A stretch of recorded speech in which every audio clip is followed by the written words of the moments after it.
Bien, bonne émission à tous. Bonne émission. Ensemble jusqu'à 14h si tout va bien.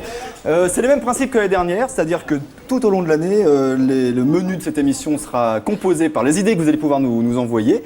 J'ai à peu près résumé. Oui. Hein, ouais, et en régie, il y a toujours Jérôme Casa pour Voilà. aiguiller tout ça et Laurent Dôme aux manettes pour réaliser. Tiens, regarde. Voilà, fais voir. Je te montre, regarde ça, c'est le conducteur de l'émission. Ça, c'est Fabienne Ficon. Bonjour D'accord, Fabienne, on va dire bonjour. Et ça, regarde, voilà, c'est tout le conducteur et toutes les idées de reportage. Perdons pas trop de temps au début Voilà. parce qu'il y a plein de choses à voir. Voilà. Par exemple, aujourd'hui, le menu du jour, on a quand même reçu quelques courriers quand même au mois d'août, hein, pour vous faire la première.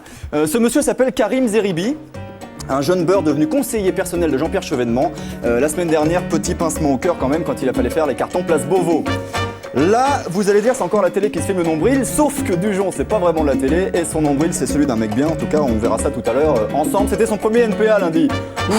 Et ce bon père de famille a inventé le rock'n'roll. Vous le connaissez, il s'appelle Didier Vampas. Ça fait 20 ans qu'il nous hurle aux oreilles que ce soir, c'est Noël. Un truc dans ce genre. En tout cas, il viendra nous le faire en fin d'émission pour mettre un peu de joie dans cette émission plombée, triste, lugubre. Mais non, pas du d'accord. tout.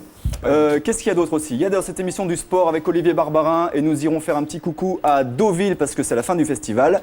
J'ajoute que si vous voulez aussi participer à l'émission, vous en tant que spectateur, Bien sûr. on met un visiophone et on installe par exemple mademoiselle Fabienne Vucong. Salut Fabienne. Bonjour Fabienne.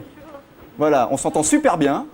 Non, l'idée c'est que Fabienne, elle nous a envoyé plein de mails enflammés pendant 2 ans et on s'est dit la première, faut la faire avec elle. Bien Fabienne, sûr. s'il y a quelque chose que tu comprends pas, si tu veux qu'on soit plus clair, si tu veux nous faire rire, t'hésites pas. Fabienne, tu nous entends là? À tout à l'heure. C'est pas grave. Il y aura aussi du sport avec Olivier Barbarin, mais ça sera plus loin dans l'émission. Mais tout de suite, c'est samedi et le samedi, les infos, c'est Bruce Toussaint.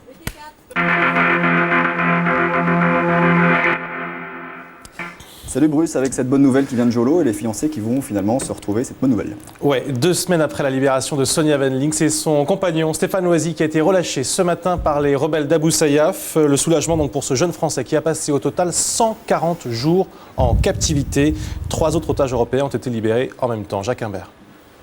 Libre, enfin libre, après plus de 5 mois de détention, les otages arrivent à Jolo en milieu de matinée. Stéphane Loisy débarque souriant, en compagnie de 2 Finlandais et d'un Allemand, visiblement euphoriques. Les autorités philippines les accueillent et l'ex-otage français a juste le temps d'appeler sa compagne Sonia, libérée il y a 2 semaines. Il dit c'est moi, ça y est, je suis libre. Donc on avait entendu pas mal de choses sur l'embuscade de ce matin. Il l'a confirmé effectivement qu'il y a eu des problèmes avec le conducteur du Tamaro et les hommes à robot et Mujib qui sont décédés. Apparemment il y a eu des morts effectivement. Et ils sont partis, ils ont un peu pris la fuite. Donc les sacs qu'ils voulaient prendre, bon, c'est pas très grave, mais il n'a pas tout pu prendre, tout ce qu'il voulait ramener. En effet, une demi-heure plus tard, les 4 Européens libérés débarquent sur l'aéroport philippin de Zamboanga et devant les micros, Stéphane Loisy, fatigué et tendu, ne dira rien. Visiblement, il accuse le coup. Tôt ce matin, il faut dire que les émissaires philippins ont confirmé qu'ils étaient bien tombés dans une embuscade en allant chercher les otages. Il s'agirait d'une action menée par une faction du groupe Abou Sayyaf à la suite d'un différend sur le paiement de la rançon. La fusillade aurait fait plusieurs morts. À l'heure actuelle, Stéphane Loisy et ses 3 compagnons se trouvent toujours aux Philippines. Leur voyage de retour devrait passer par la Libye. En attendant, il reste toujours 2 Français à Jolo, Jean Le Garec et Roland Madura, journaliste à France 2. Maryse Burgot, ici à leur côté, a déjà été libérée. Et pourquoi Stéphane Loisy et pas les autres, on le sait ou... Oui, simplement parce qu'en fait, les 2 journalistes de France 2 sont détenus par une autre faction. C'est toujours le même groupe Abou Sayyaf, mais c'est une autre faction. Ça complique évidemment ces négociations qui sont déjà pas simples. Mais la bonne nouvelle, c'est que les 2 journalistes devraient être libérés dans les prochains jours, dans les prochaines heures même peut-être. L'autre bonne nouvelle de la matinée, c'est la levée de plusieurs barrages en France après 5 jours de blocus. Ici, dans le Haut-Rhin par exemple, la situation s'est débloquée dans la nuit. Les routiers ont quitté les 2 principaux dépôts du département. Et ce matin, des stations-service ont pu être approvisionnées en carburant. On est passé tout à l'heure sous la barre des 100 barrages. On en comptait quand même 120 hier après-midi. Regardez la carte de France du blocus avec les quelques villes où vous allez pouvoir peut-être trouver un peu d'essence dans la journée. Regardez bien. Et pour le reste, c'est quand même la panne sèche pratiquement totale. 89 raffineries et dépôts occupés. Alors tout va peut-être se jouer dans l'après-midi car l'UNOSTRA vient de demander la levée des barrages. L'UNOSTRA, c'était le dernier syndicat à ne pas avoir ordonné la fin des actions. J'ai voulu et j'ai usé depuis hier de toute ma capacité, de toute mon énergie, de toute ma force pour convaincre les gens que je continuerai à me battre et mettre tout en œuvre pour préserver leur avenir. Et j'espère et je crois que je vais être entendu. Voilà, Daniel Chevalier au micro de Ségolène Hanoteau. Autre signe positif, l'appel de la FNSEA cette nuit, le principal syndicat agricole qui demande lui aussi l'arrêt des manifestations après avoir obtenu une enveloppe de 450 millions de francs. Reste à savoir, encore une fois, si la base suivra ces consignes. On en est où concrètement sur le manque d'essence? Est-ce que je peux prendre ma voiture et partir en week-end? Non, c'est pas gagné, parce que malgré les petits progrès de la matinée, comme je vous le disais, c'est toujours mission impossible. 80% des stations-service sont vides, ou presque. Et justement, la mission de notre reporter, Jean-Michel Fauveau, qu'il était bien obligé d'accepter, c'était de prendre sa voiture, de faire le plein et d'aller le plus loin possible. Jean-Michel Fauveau et Steve Bauman. Quand il n'y a plus d'essence en France, jusqu'où on peut aller, c'est ce que je vais essayer de voir. Je suis parti de Paris dans l'après-midi, il était 18h, je ne suis pas allé très loin, j'ai fait 10 km à Bagneux. Et la première pompe sur laquelle je tombe, il n'y a pas d'essence. Donc il y a un concurrent juste à côté, je vais aller voir à l'autre station-service si j'ai un peu de chance, mais ça ne démarre pas très bien.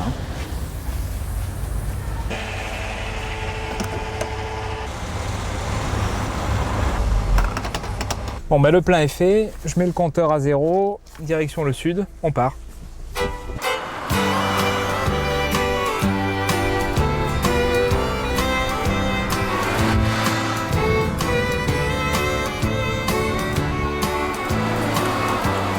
Ce matin, j'ai repris la route, j'ai beaucoup roulé et on commence à voir de moins en moins d'essence dans le réservoir. J'ai voulu m'arrêter dans un snack pour manger et voilà ce qu'on m'a répondu. Le camion n'est pas passé, on n'a pas été livré en sandwich. Je pense que c'est dû à l'essence. Je commence à m'inquiéter, on a déjà passé plusieurs stations vides. J'en vois une là-bas, on va voir si ça marche.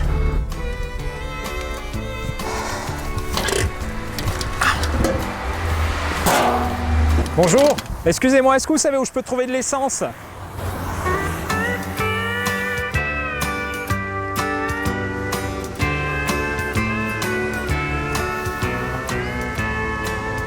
C'était vraiment une idée ridicule, la prochaine fois je prendrai le bateau. Donc voilà, petite illustration des grands problèmes de tous les gens qui en ce moment n'ont pas d'essence. Une histoire exemplaire pour terminer, ça se passe en Allemagne avec les nazillons. Ouais, c'est triste à dire, mais ça commence presque comme un fait divers banal. Un Français antillais attaqué par des skinheads en pleine rue. Vous savez que l'Allemagne est confrontée à de graves problèmes de racisme depuis plusieurs mois. Mais cette fois, la victime a décidé de pardonner et même de tendre la main à ses agresseurs. Christophe Barbin, Stéphane Auman. J'étais là, comme ça, et puis j'étais comme ça et j'attendais les bus. Et les jeunes étaient en face, là où il y a la femme qui est en face là. Il y a un qui a pris une planche et avec la pointe a essayé de faire éclater mon visage. Et j'ai fait ça et j'ai entendu bouf. Et à ce moment-là, je me suis dit, je crois que je ne m'en sortirai pas, je crois que c'est la fin. Jean-Yves Nossin, 52 ans, a été sauvé par un bus qui arrivait juste à ce moment-là. Les 4 agresseurs ont été arrêtés et c'est alors que l'histoire devient extraordinaire. Jean-Yves, l'antillais expatrié en Allemagne, a décidé de tendre la main à ses agresseurs. Mike Wegner, 17 ans, faisait partie de la bande. Des jeunes désœuvrés, rien à voir avec des néo-nazis. Le racisme, juste un passe-temps banal. Il y a beaucoup d'agressions d'étrangers à Wolgast. Les jeunes s'ennuient, alors pour nous, c'est comme un défoulement. Après l'agression, Jean-Yves a demandé au juge que les jeunes n'aillent pas en prison, qu'à la place, ils suivent une formation, une première. Aujourd'hui, Mike est donc apprenti mécanicien et il n'en revient toujours pas. Quand j'ai lu dans le journal que tu voulais m'aider à trouver un employeur, je n'y croyais pas. J'ai dû relire l'article 2 fois. Il y a un an, est-ce que tu pensais que tu pourrais un jour devenir ami avec un étranger, avec un noir? Non. Les autres jeunes de la bande n'y ont pas cru non plus. Pour eux, l'expérience a avorté. Tant pis, avec son ami Mike, Jean-Yves, l'antillais de la Baltique, a prouvé que l'idéalisme est parfois plus fort que la haine. Je vais en profiter pour dire ce qu'on fait tout à l'heure avec Claude Leroy, l'entraîneur de Strasbourg, qui a lui aussi reçu des insultes racistes. Et on a passé 2 jours avec lui en pleine crise et on voit ça tout à l'heure dans l'émission. Il y aura du sport aussi tout à l'heure. Oui, du sport avec Olivier Barbarin. On connaît donc la finale de l'US Open Dames. C'est Lindsay Davenport contre Venus Williams. Il nous en parle à 13h40, Olivier. François, c'est la première, je t'offre un petit cadeau, c'est rien du tout, c'est le nouveau millionnaire, il y en a un pour toi aussi, Jérôme. Ah, merci. Attends, je gratte. Ça coûte toujours 10 francs, on peut toujours gagner 1 million, mais en prime aussi, on peut gagner une soirée avec des stars. Où est-ce qu'il faut gratter? Voilà, c'est pas beau ça. Je sais pas gratter, c'est où est-ce qu'il faut gratter? On voit ça tout à l'heure. En dessous. Merci beaucoup, c'est le nouveau millionnaire. Pour vous montrer, merci Bruce, à ce soir. Salut. On a reçu cette cassette un jour au bureau d'un monsieur qui s'appelle Michel Leclerc. Il est planqué derrière, mais on le voit tout à l'heure. Il travaille à TV Bocal, donc il nous envoie une cassette VHS comme ça. Et son truc à lui, c'était de se turlupiner le chapeau sur les petits tracas de la vie quotidienne. Et si ça vous arrive d'ailleurs d'avoir des idées comme ça, mais pourquoi je comprends pas, vous l'envoyez, peut-être qu'il pourra faire l'enquête. En l'occurrence, sa dernière indignation à lui, ça concernait, je vous l'ai dit tout à l'heure, les pistaches. Regardez ça. Alors, la pistache fermée. Alors, il n'y a rien de plus chiant qu'une pistache fermée. Je ne sais pas comment ils se démerdent, mais dans tous les paquets de pistaches, il y a un certain nombre de pistaches fermées. Et la pistache fermée, pour l'ouvrir, on se nique les ongles, c'est absolument impossible. Hein. Il n'y a pas d'autre solution. C'est d'essayer de la croquer. Alors, c'est super dur. Et après, c'est la coquille qui est mélangée au truc. C'est un peu impossible à manger, les pistaches fermées. Alors, moi, j'ai voulu en savoir plus. Alors, par exemple, ça, c'est ce qu'il y a dans un paquet de pistaches. Un paquet de pistaches comme ça. Et sur toutes les pistaches là, j'ai compté le nombre de pistaches fermées qu'il y avait. Et alors, donc, sur un paquet de 100 grammes de pistaches, on en a compté 12. 12 pistaches fermées. 12 il a compté. Il a que ça à faire. Hein. On ne savait pas ce que devenait Kassovitz, on a trouvé. Donc pour savoir pourquoi il y a toujours 12 pistaches fermées par paquet, tu les as achetées où? On le dit pas? On dit pas. Et savoir si c'est vraiment un hasard. Et d'ailleurs, pourquoi y a-t-il des pistaches fermées? D'abord, quand même des questions importantes dans la vie. On va voir la plus grosse usine à pistaches, elle est dans le sud du pays. Et c'est notre reporter de choc, de l'absurde. Ça, c'est parti. Ça, Michel Leclerc. Bon ben là on est à Vitrolles et puis là c'est la plus grosse usine de pistaches de France là. Ça inonde le marché français de pistaches quoi. Donc on va essayer de voir s'il n'y a pas une embrouille quelconque avec l'histoire des pistaches fermées qu'il y a dans tous les paquets de pistaches. Allons-y.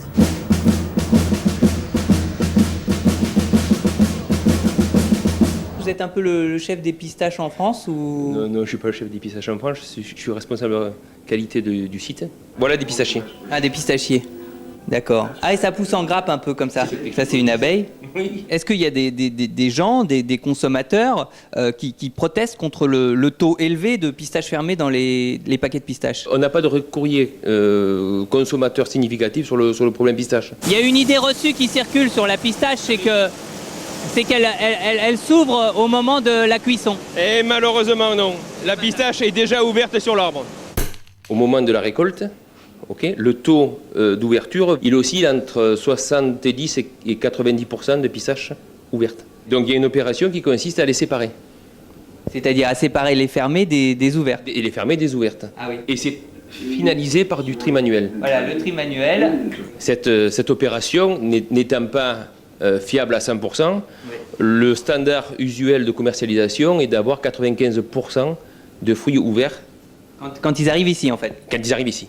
95%, ça veut dire qu'il y a 5% de fruits fermés.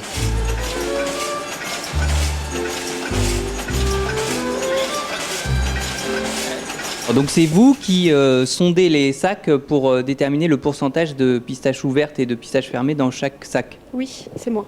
Quand vous avez un lot, vous êtes obligé de l'ouvrir et de compter toutes les pistaches qu'il y a dans le... Non, pas de le lot entier, je fais un sondage dessus. Et donc quand vous en avez 5,2%, comment vous faites de fermer? C'est une question. Quand on est à 5,2, ça dépend de la situation des pistaches sur le marché. S'il faut accepter, on acceptera, ou sinon non.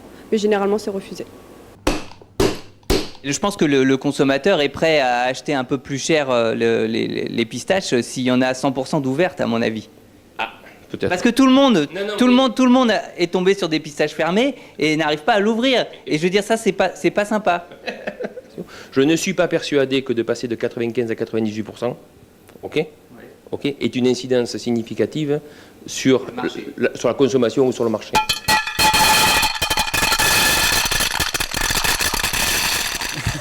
On part d'un petit truc comme ça complètement anodin, et du coup on apprend des trucs. Ouais. Ah pardon, faut que je te donne le micro. Merci. Bah ouais, déjà que la pistache s'ouvre sur l'arbuste. C'est un truc qui est pas, tu vois, on comprend pas. Et alors les 12 quoi. sur les paquets où tu as ton codec là, les 12, ça fait 5%? Eh ben, j'ai pas calculé, mais je me dis que on avait calculé qu'à peu près il y en avait une centaine, donc ça fait un peu plus. Moi, dans le paquet que j'avais trouvé, il y en avait plus que 5%. D'accord. Et il y a les pistaches américaines, qui sont pas vraiment comme les pistaches iraniennes. Il y a l'américaine qui est plutôt grosse. L'américaine est grosse et assez ouverte. Ça, on le savait. Très bien. Ouais, mais elle est moins goûtue que l'iranienne, qui est plus toute petite fermée, et qui est un peu fermée, mais elle est plus goûtue. Plus goûtue. Donc je conseille l'iranienne. Et si t'en as d'autres, t'hésites pas. Hein. D'accord. Vraiment. Des pistaches. Merci. Et juste Fabienne, est-ce que vous... Alors voilà Fabienne, concrètement les pistaches c'est énorme. Ouais. Tu manges des pistaches Fabienne, oui? Fabienne, elle... N'insiste pas sur les... Fabienne, tu restes là parce que après... Attends, oui. Avant j'ai quelque chose à te montrer. Vas-y. Parce que, évidemment, on a parlé pistaches. Oui. Donc qu'est-ce qu'on s'est dit? C'est que sur le net, il doit y avoir plein de sites pour les pistaches. Attends, je te vois pas là-bas. Bah oui, tu me vois pas. Voilà. Et voilà le seul site que j'ai trouvé, c'est Stachepi. Rubrique pistache. Très bien. Et c'est le chat pistache, très connu. Voilà. Très bien. Donc vous allez sur le site de l'émission, vous trouvez l'adresse, c'est passionnant. Voilà. Comme quoi le net, hein. On se demande à quoi ça sert. Bon, voilà. après la pub, on a un Dujon plus vrai que nature dans les coulisses de son nulle part ailleurs, et on va place Beauvau dans les coulisses de Chevènement, en gros. On va voir ça. Regarde. Allez yo.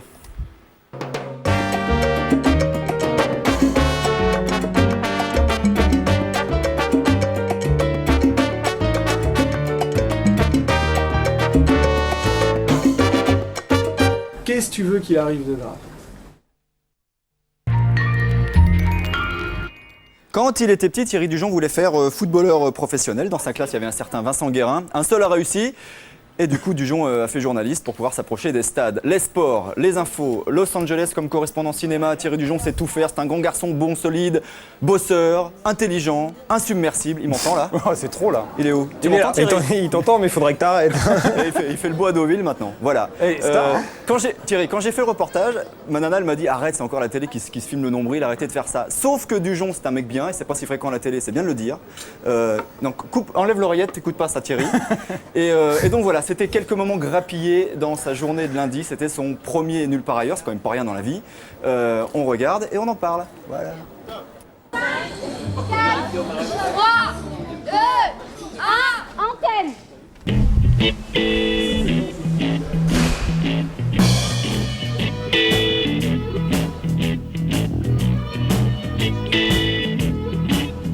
L'autre jour, pendant les pilotes, je regardais pendant que vous avez répète, je regardais les plasmas, tu vois. J'étais en plateau, j'attendais Daphné ou un truc comme ça, et je regardais un truc, et dans les plasmas, il y avait marqué nulle part ailleurs.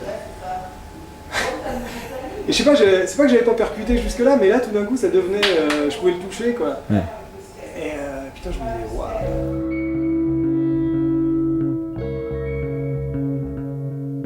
Tu prends jamais le compteur? Non, j'aime pas ça. Ça me prend la tête, les bandes dans l'oreille toutes les 10 minutes. Dominique, me donne pas les bandes dans l'oreille. Qu'est-ce que tu veux qu'il arrive de grave? Ça le fait pas, et une lourde le premier soir. Déjà, rien que la prépa est arrivée jusque-là, c'est déjà de la bonne expérience. Évidemment que je préfère que ça marche, hein. J'ai pas envie qu'ils me lourdent le premier soir. Mais s'ils le font, je vais pas me suicider, quoi. Je vais pas sauter par le building. T'as prévu la porte de sortie? Bah si... soit si ça marche pas, soit si le boss est pas satisfait, soit si moi je m'éclate pas et que je m'ennuie, je réactiverai ce que j'avais prévu en fait à l'origine pour cette année avant qu'il me propose ça, quoi. C'est-à-dire que je me casserais, me balader en Amérique du Sud, parce que ça fait longtemps que ça m'intéresse et tout ça, quoi. Mais ça va marcher. Hein? Relax. Tout va bien se passer. Allez, NPA, c'est parti, tout de suite avec le groupe. A tout de suite.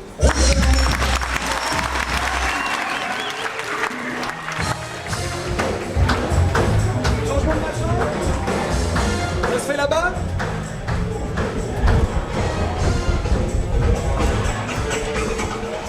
Changement de bidule. Ouais. Qui change de pied là, il est derrière. Merci Philippe, bonsoir Daphné Roulier. J'attends de voir si... Il y a un truc que j'attends avec impatience de voir, c'est la perte de l'anonymat. Ça, Tu t'angoisses un peu, tu sais? Tu l'as fait exprès ou pas? Pas du tout. Je l'ai pris dans mon armoire ce matin. Je sais pas, moi, imagine, t'es avec Florence dans un resto et tout d'un coup, il te vient, parce que ça se commande pas, l'envie irrésistible sur le moment de lui rouler une grosse pelle. C'est quand même plus agréable si personne fait attention à toi que si t'as 10 personnes qui te regardent. C'est bon. Bonjour. Ah, vous êtes calme aussi? Bah super, on va être deuxième alors. Merci beaucoup Madame Voinet d'être venue ce soir. Merci, longue vie à l'émission. Merci beaucoup. C'était bien qu'il y avait avec Voinet. C'était bien? Ah ouais. Elle était à l'aise, elle était vachement bien. Pourvu que ça dure. Non, Ça l'a pourquoi fait j'ai attendu aussi longtemps? Il me flatte parce qu'il faut encore faire le Oui, reste de l'année. peut-être faut faire jusqu'à Noël. Par rapport à des mecs comme Denisot dans Mon Zénith ou Durand quand il faisait son talk show sur LCI ou El Kabash le matin à la radio, mais il n'y a même pas de match quoi. Je suis un gravillon quoi à côté de ces mecs.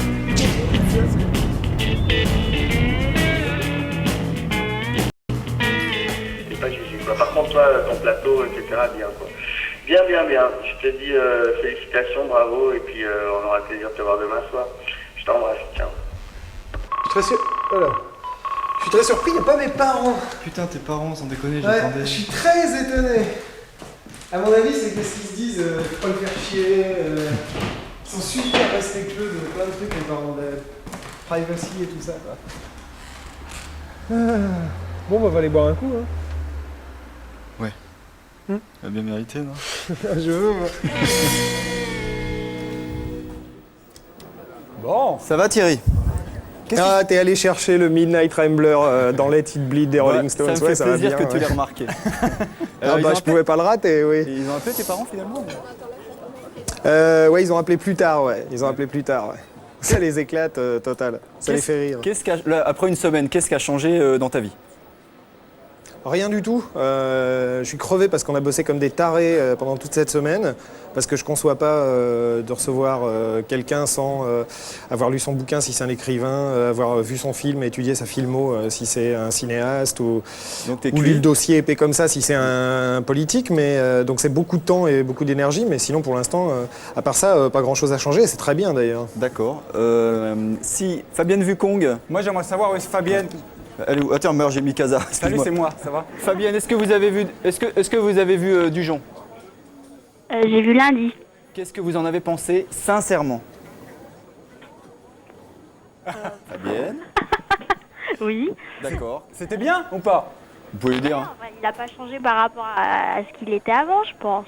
D'accord. Pourvu que ça dure. Thierry, qu'est-ce que tu fous à Deauville à faire le beau avec les mecs du Cinoche? Je comprends rien. Parce que c'est la fin du festival du film américain à Deauville et que Canal est super présent sur la couverture du festival. Bah, d'ailleurs, tu reçois Isabelle Giordano tout à l'heure. Et que Canal organise aussi ce qu'on pourrait appeler une sorte de télévision locale qui s'appelle la télévision du festival et qui suit donc tous les événements les uns après les autres à longueur de journée et qui émet donc sur un réseau local. Et je suis venu faire un truc avec eux. Ça me rappelle quand c'était quand il y a 2 ans la Coupe du Monde. Ça passe vite. Hein. Regarde, juste pour te rafraîchir la mémoire. Allez, on regarde ça, tiens. Un Tintin reporter pour nous faire vivre la coupe au-delà des frontières. Bah, coup de bol, c'est tombé sur lui, il s'est embarqué pour le voyage de sa vie. Première étape donc au Maroc. Allez, comme salam. Où es-tu? À Rabat, capitale, devant le mausolée de Mohamed V. Prochaine étape, parce que là t'es juste en transit, hein, ouais, c'est pour on repartir. On part dans 2h30 pour l'Afrique du Sud. Je suis dans un avion entre Johannesburg, Afrique du Sud, et Bogota, Colombie. C'est pas très facile de travailler avec la télé colombienne qui nous a envoyé d'abord à Dash et puis ensuite à Redash et ensuite ici. Thierry, merci. Tu pars pour Lima. Bah moi ça va, fatigué parce qu'on a passé la nuit dans l'avion et on a dormi qu'1 heure. Et Thierry Dujon, il est où? Il est à Kingston. Voilà. Bah oui, ici c'est le pays du reggae et de la cigarette qui fait rire, hein, tout le monde le sait. Et pendant ce temps, nous on fera le voyage jusqu'à Séoul et le prochain rendez-vous ça sera en Corée. Et après on t'envoie où? À Buenos Aires. Thierry Dujon. À Zagreb. Salut Thierry. Je vous embrasse. Ah, c'est plus facile d'être à Deauville à faire le beau, c'est sûr. Merci Thierry. Ah là là, j'avais oublié tout ça. Mais pourquoi est-ce que je t'ai dit oui à ça? Tu tiens jusqu'au bout. Hein. Bon courage.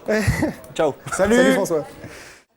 C'est Deauville maintenant? Oui, on va à Deauville. La page cinéma, ça c'est bien. C'est la fin du festival. Ça, on arrive au bout, c'est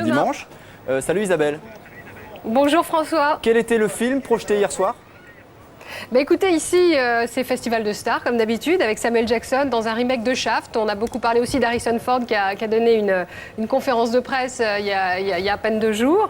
Mais pour vous, François, j'avais envie de pas spécialement vous parler de stars, parce que c'est vrai qu'on les a vus toute la semaine sur Canal. J'avais envie de vous parler d'un premier film qu'on a vraiment beaucoup aimé ici au Journal du Cinéma, qui pourrait d'ailleurs peut-être se retrouver au palmarès dimanche soir.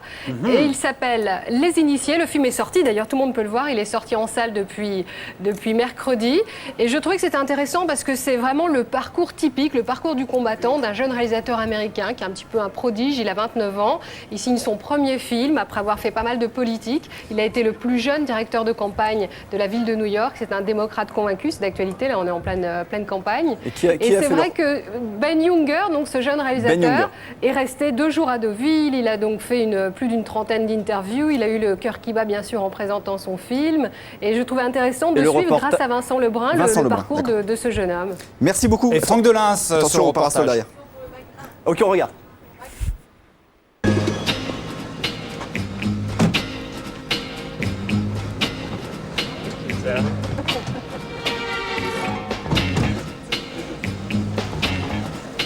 This hotel is very old. Yeah, we're gonna do some things here and get it right. No, it's beautiful. All right. Wow, this is great. This doesn't look like Brooklyn though. This ever happened, you know? How do you feel to be in Deauville in this festival? It feels amazing. Why? Because France is a place that appreciates directors. In America, nobody cares. They just want to see Ben Affleck. Become an employee of this firm, you will make your first $1 million within 3 years. I'm going to repeat that. You will make $1 million. So she cut my hair, and this is what she did. And this is why I'm late. Oh my God. And France should laugh. Because this is what happens when you let an American woman cut your hair. I'm sorry, baby. So we will go in the theater, we will sit, there is a row especially for you. Are you scared? No. No? No. I don't know why. You trust in yourself and in your film? Yeah, I do. Yeah? I do, yeah. It's not genius, but it's not garbage. So I found a comfortable place in between the two places.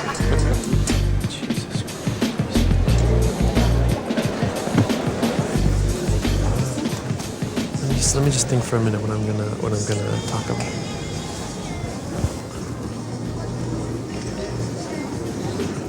Mesdames et messieurs, Ben Younger. I'm amazed at how many people are here because usually if Ben Affleck's not here, we don't get this many people to show up. This stock is blowing up right now. The whole firm's going nuts. Hold on, let me open up the door to my office. Your character seems to be like the army. It's very regimented. There's a definite hierarchy. There's a power structure. So yeah, your military allegory works very well. For any of you not yet convinced, these were the top dogs of the month. Jim Young, $280,000. Chris Barrett, $205,000. And Greg Weinstein, $190,000. Well, autographs is the first time I've ever given an autograph in my life. So yeah, I like it. It's fun. The interviews I like. The photo ops. What is the question you've been asked the most? Is Ben Affleck a nice guy in person, in real life? May I kiss you, please? I don't think that's such a good idea. Because my girlfriend. They're gonna talk about the movie for about 2 seconds, and then it's gonna be about my haircut, some skeezer that wanted to kiss me. This day has been a story of haircut. Of haircut, yeah.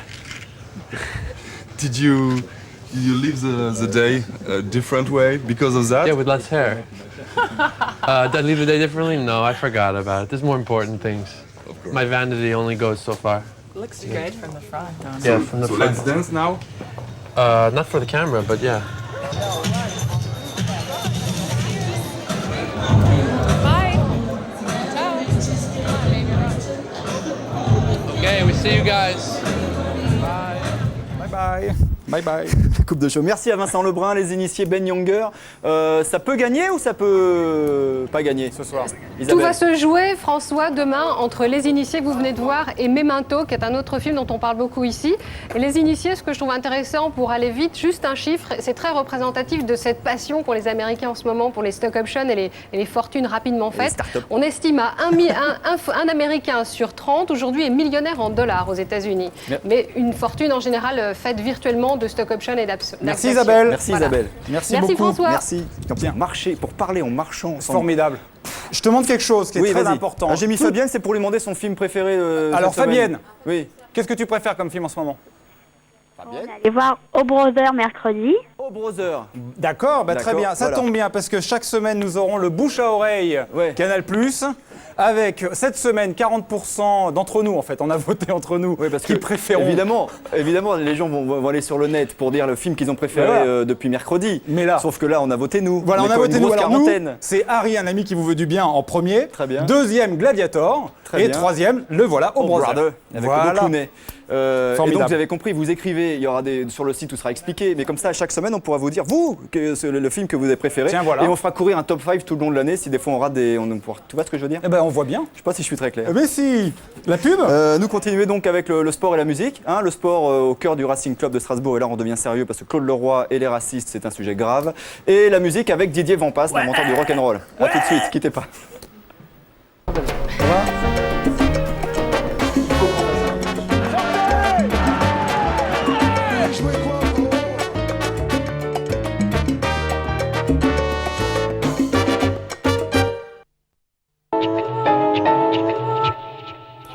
Prenez l'habitude de prendre rendez-vous à 7h6, 13h34. On essaiera de tenir la moyenne. C'est les sports et c'est Olivier Barbarin avec 2 rendez-vous importants ce soir en foot. Oui, Sedan-Monaco cet après-midi à 15h. Et puis on ira en direct du Parc des Princes sur Canal à 17h15 dans quelques heures. Un PSG Saint-Etienne qui promet beaucoup. 2 grosses cylindrées qui doivent redresser la barre. Il y en a un aussi qui vit une journée capitale aujourd'hui. Il joue ce soir contre Bastia. C'est Claude Leroy, l'entraîneur de Strasbourg. Il vient de connaître un début de saison catastrophique. Une seule victoire pour 5 défaites. Strasbourg est le dernier du classement, mais le plus grave et le plus blessant, ce sont les injures, les lettres racistes, les paquets d'excréments et les graffitis nazis qu'elle a reçus, à tel point, et c'est peut-être la première fois, que le maire de Strasbourg et la direction du club ont décidé de porter plainte contre X. Leroy a entraîné le Cameroun et le Sénégal, il a déjà affirmé son combat contre le racisme. Mercredi dernier, il jouait contre Metz. Antoine Roux a passé 2 jours avec cet homme blessé. En immersion. Immersion, Antoine Roux. Ça va? Ça va, merci. Ça va? Tu vas bien? Ça va? Ça va? Ah mais ils sont plus racistes qu'ici. C'est vrai? Oui, ils ont dit tous les noms. Ah mais,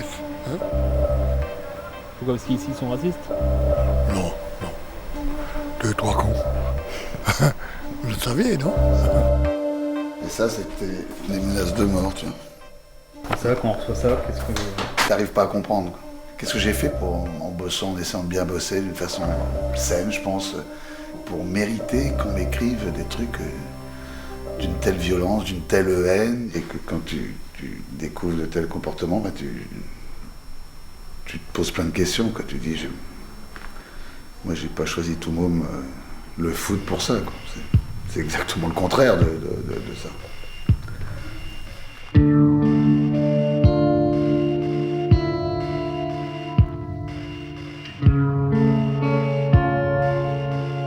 T'en prends déjà plein la gueule parce que tu perds les matchs, et puis ça s'ajoute déjà un certain désarroi par rapport à des mauvaises performances, donc c'est pas comme ça qu'on peut vivre dans le foot. On peut se faire engueuler, on peut...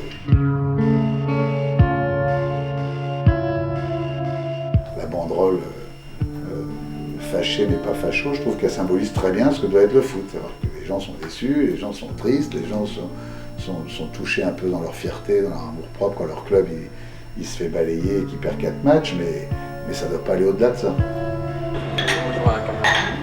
Ce que je voudrais, c'est qu'on arrive très vite à porter le danger devant.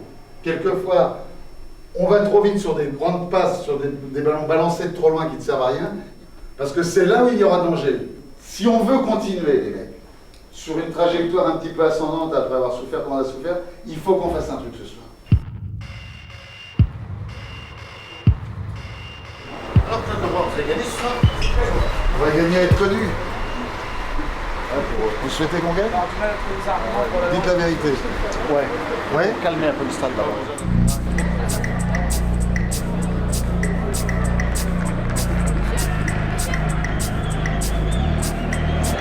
Est-ce que vous me feriez la faveur de me garder le maillot de Gustave et Gimac?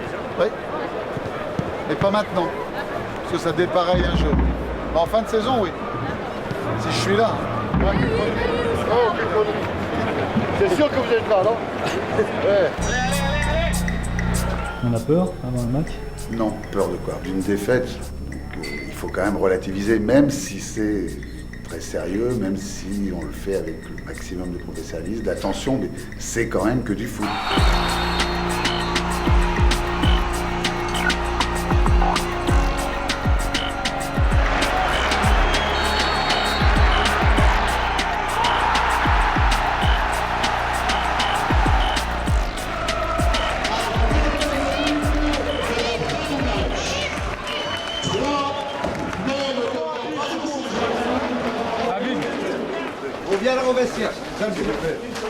Mais vous voulez jouer quoi, frérot? Franchement, vous voulez jouer les cow-boys? Vous avez déjà... Non, mais mon rôle, monsieur le roi. Non, mais d'accord, mais moi aussi, c'est mon rôle. Et pour un coup de pied.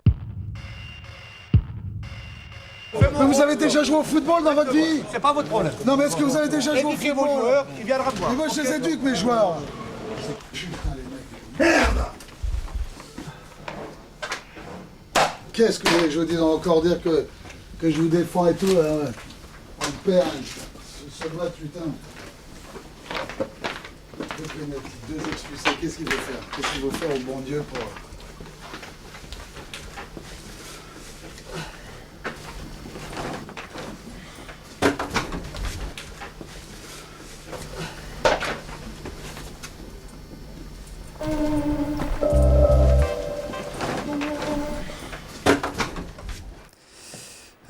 Claude Leroy, merci d'être avec nous au téléphone à quelques heures de votre match contre Bastia. Vous êtes là? Bonjour, oui. Comment ça va?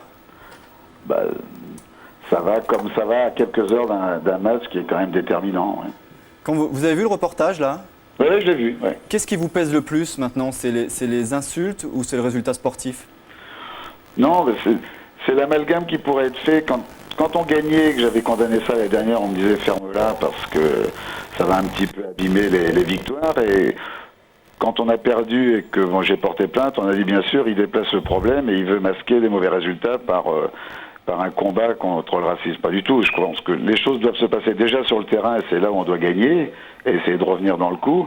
Mais ça n'exclut pas tout le reste. Sur le plan du racisme, c'est la première fois, vous confirmez qu'un club et que la direction d'un club porte plainte? Ou ça a déjà été fait? Et si ça n'a pas été fait, pourquoi il a fallu attendre si longtemps?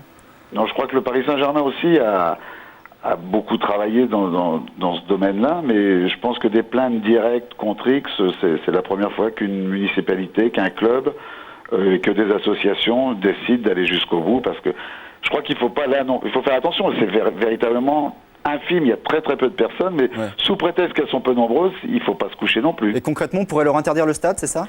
Je crois que c'est à souhaiter, c'est faire de l'éducation, essayer de leur faire comprendre qu'ils n'arriveront nulle part avec de tels comportements et essayer d'avancer dans ce domaine-là. Je crois que ça prolonge un petit peu le reportage avant sur Karim Zeribi. Ouais. Merci Claude. Merci beaucoup. Claude. Bon match ce soir. Merci François, au revoir. Ciao. L'actualité du sport, Olivier, c'est maintenant, on connaît la finale dames à l'US Open. Ouais, pour la première fois depuis 1984, eh bien, la finale de l'US Open dames sera 100% américaine entre Lindsay Davenport et Venus Williams. Et ça comme prévu, ça s'est joué cette nuit. Les deux demi-finales sont jouées cette nuit. Et comme prévu, le duel Williams-Martina Hingis a été d'une énergie et d'une intensité assez incroyable. Et aujourd'hui, on a les demi-finales chez les hommes entre Todd Martin, l'américain, et Marat Safin, le russe, et Pete Sampras face à Lleyton Hewitt, l'australien. Très bien. Quoi d'autre? Une petite pub pour se faire plaisir. Vas-y. Une pub qui nous vient des États-Unis. Et la seule chose qu'on peut vous dire, c'est qu'elle est drôle, elle est très bien faite. Et surtout qu'elle vante les mérites d'une compagnie d'assurance américaine. C'est important pour comprendre surtout la fin. On y va.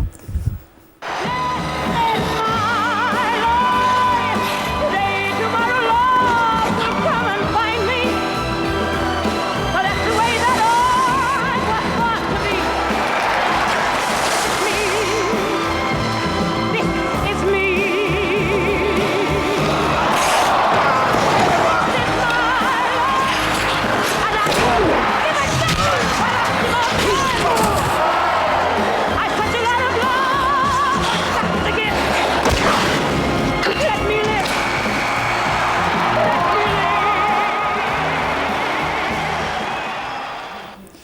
D'accord, d'accord, très bien. Bon, Girard, je crois que tu as le temps parce qu'on se demandait si Bruno Girard, le boxeur. Ouais. La semaine prochaine, tout à l'heure c'était Claude Leroy, le magazine sera consacré à Bruno Girard. C'est le champion du monde français des poids super moyens en boxe. Hier, il y avait une conférence de presse à Canal. On est allé jeter le boxeur du terroir là. Le boxeur du terroir de Châteauroux. Très bien. Et ce sera sur Canal le 16 septembre en direct à 20h45.